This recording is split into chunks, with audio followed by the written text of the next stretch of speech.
Come on over, it's time for Tim Friend. All right, welcome back to Tim Friend. It's me. It's your boy. It's Tim Friend once again. After beating that tutorial mission, we got a little bit of a buff on Dismiss. It gives us a +5 scouting chance in Cove. Don't worry that you don't know what that means yet. If you haven't played this game, it's not super important. After every dungeon, every adventure, your people have a chance to come back with a sort of a permanent buff or debuff. So he got slightly stronger in a place called the Cove. Yeah, which we haven't been to yet, and we're not going to go to today. So, we're in town now. Behold, the town below my ancestral manor, which is way up there on the hill. We got to go to Stagecoach to get some new heroes. They're always going to give you a Vestal and a Plague Doctor. Excuse me. Come here, please. Thank you. It wants us to upgrade the Stagecoach network, which you do with these heirlooms. Like, remember, we got 2 deeds from the tutorial. We're not gonna do that shit, cause we ain't need to. You can also go to the Nomad Wagon to get some equipment, but fucking, it's really expensive. Just don't. Anyway, let's embark. Let's get crunk. Yeah. First thing we can do, actually, can I fucking gameplay? Can I turn off the fucking... Can I turn off these tips? I don't want tips. No tips. Whatever. Alright, so here's the sort of places we can explore. We can go to the ruins, which is important because that's the only place we can do. You can see it's green, which means it's designed for level 0 to 1 to 2 characters. We could also go to the fucking final dungeon immediately, but no one wants to because it's for level 6. It's like for maxed out people. Don't. You're gonna die. And your people even say like, I beg you, no. And it's like, yeah, we're not going to. Don't worry. Okay, so now we've got a full party of 4. Our Vestal is a cleric, you might say. That's what a Vestal is, so it's not like a huge surprise. And our Plague Doctor is a doctor. But no, he's not like a fun Healy type doctor. He's emphasis on the plague, less on the doctor type doctor. He's going to be putting blight on our enemies for us. We even got a party name, Red Hook. I guess that's just this specific combination of 4 characters. Yeah. Also, before we go into a dungeon, you gotta buy supplies. I like to buy 6 to 8 torches for a short adventure, and then probably 8 units of food, because I've been fucked before by food. I will not be fucked again. I always like to go in with 1 shovel, because fuck bitches. That's right, hit him with a shovel.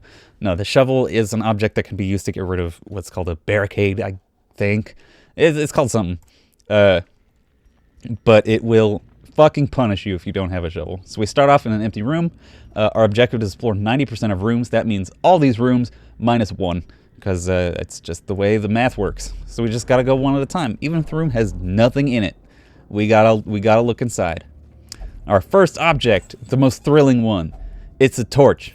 We got a free torch. You can also use a torch on that object to just make it real bright, I guess.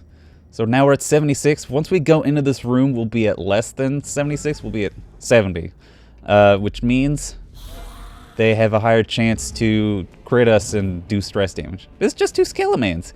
It's just 2 Skelemans. What could even be the problem with this? Yeah, I don't think it's a problem either. Let's just start hacking away at them.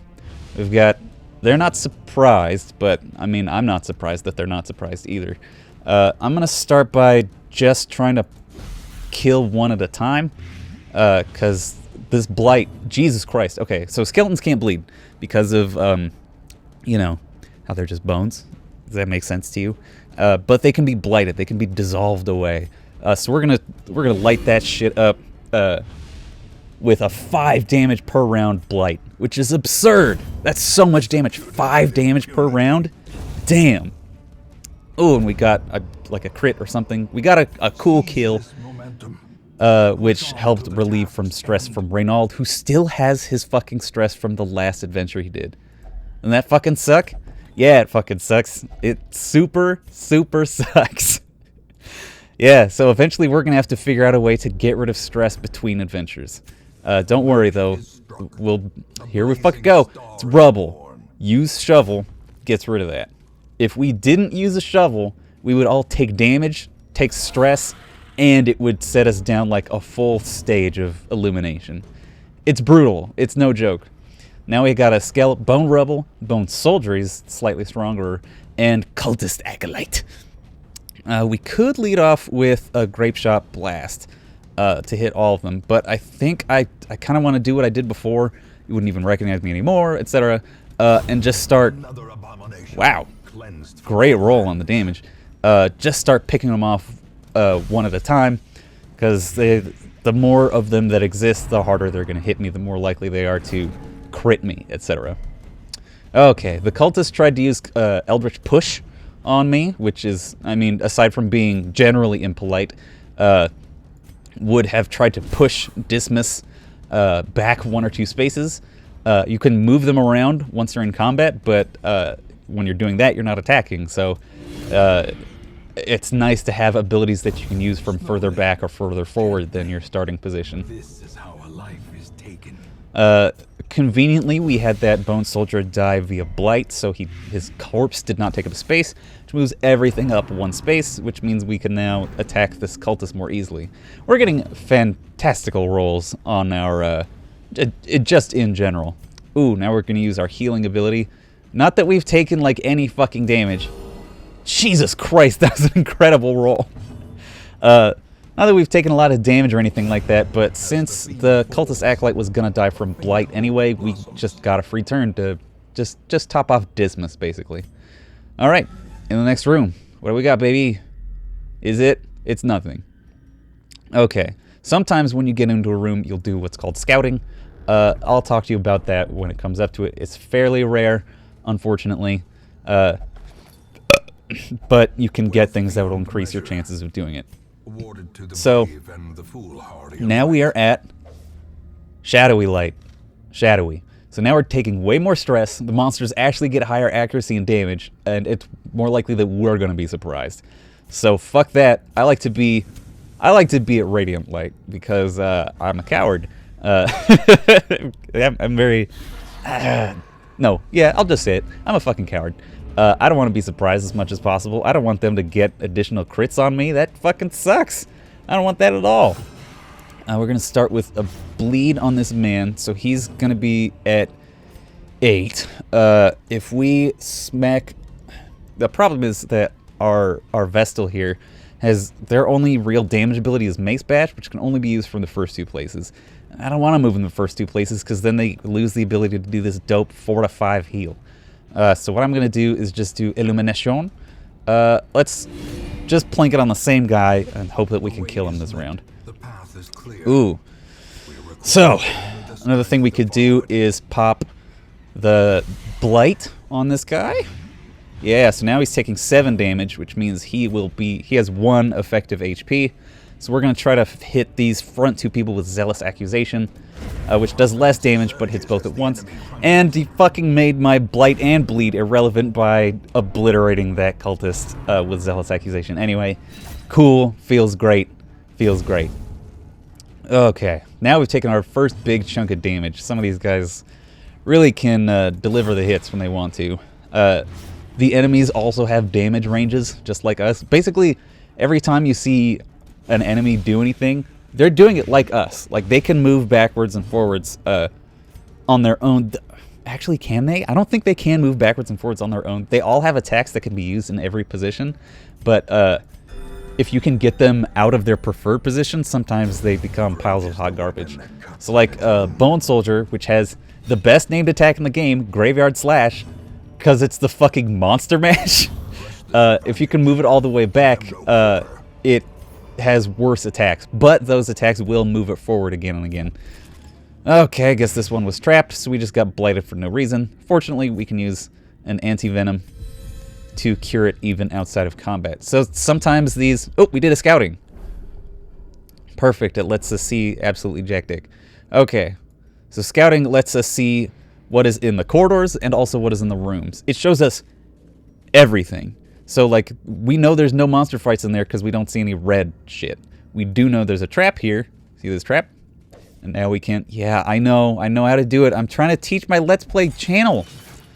You can use someone... I tend to use people who are more like rogues in D&D, so the Highwayman's pretty good at disarming traps. Everyone's got a decent chance of disarming a trap, but people who you would expect to be adventure type people, like rogues, like bounty hunters. Oh, this motherfucker, Reynold, just fucking jacked this. He just fucking jacked it. Okay, so Reynold's thing, he's a kleptomaniac. He's also will only pray for stress relief. But he's a kleptomaniac, this dick. So sometimes we'll run into curios, and Reynold will just be like, this one's mine, and just jack the whole fucking thing. Yeah, it's awesome. And now we're hungry, because sometimes you just get hungry. So you either eat food if you have it, or don't eat if you don't have it. Because if you don't have food and you try to eat, honestly, you're going to have a difficult time putting the non-existent food in your mouth. But most importantly, if you don't have food but you are hungry, you take a lot of stress damage. It feels real bad. So be sure to bring food. I like to bring 8 units of food into a short dungeon because sometimes it procs multiple times and sometimes you don't find food in your adventures, and that's a huge fucking bummer. Conveniently, we also ran completely out of torches. And we're now in the last room. So once we beat this fight, we will be done with this mission. So I'm gonna take this episode a little over time, and we'll do that. I'm gonna start with a blight grenade.